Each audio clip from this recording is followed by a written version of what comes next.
Hello, everyone, and welcome back. I'm your host, Veteran Mountain Man. Apparently, the Democrats are now taking a page from the Bible and assuming that the public will not notice, for they are bringing forward children to lead us into gun control.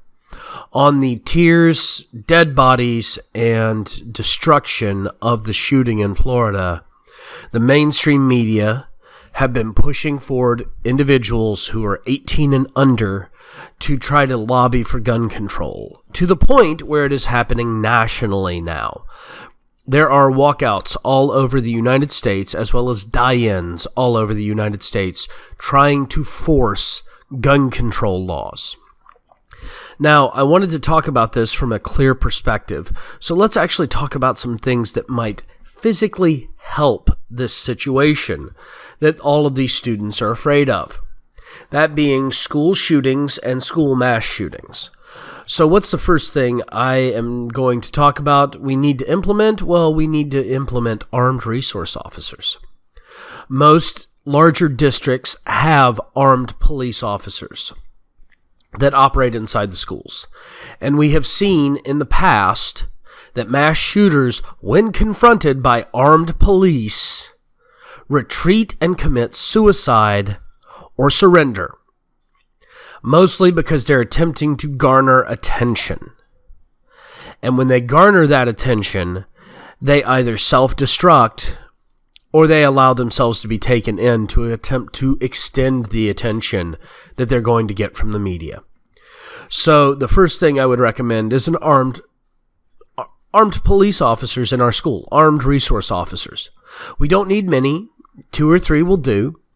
And that should be funded at the local level just like it should be, because policing is a local jurisdiction.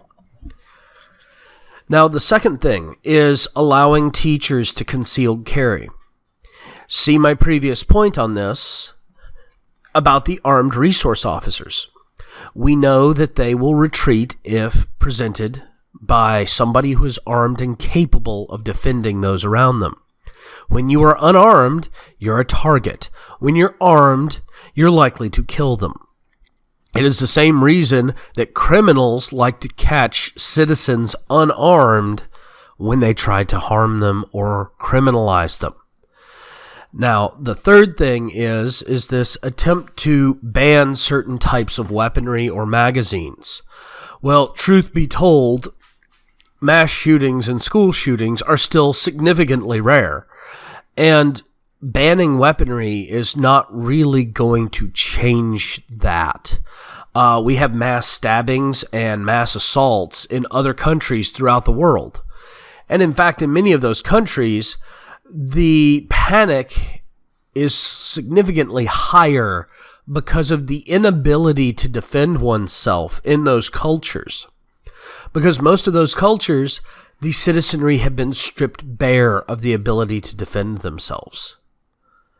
Now, one more thing I want to bring up is this idea of licensing firearm owners. Well, one of the comments that they commonly make is that, well, we license people to drive. Yes, to drive on public right-of-ways, which are paid for by taxpayer money. To concealed carry in your state, you also have to be licensed. The act of concealed carrying is the equivalent of driving on public roads. So we already license people for that. We don't license people to just own a car. And we shouldn't license people just to own a gun. The idea that licensing process will catch people who are mentally unstable is relatively farcical, considering the only way you can take away someone's gun rights for mental illness is to have them incarcerated by a judge.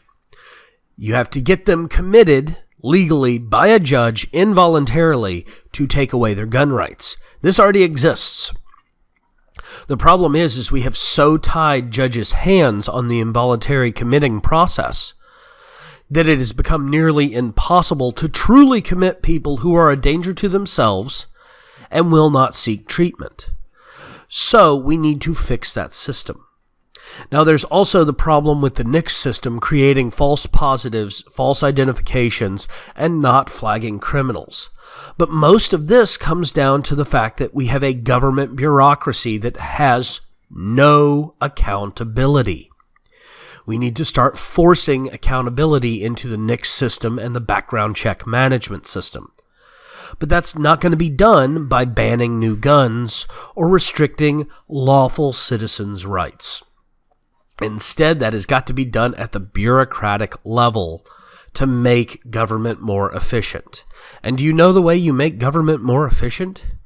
You quit feeding the belly of the beast. You make them work harder with less. You cut their funding and make it so that you can fire them easier. And that will force them to become more efficient.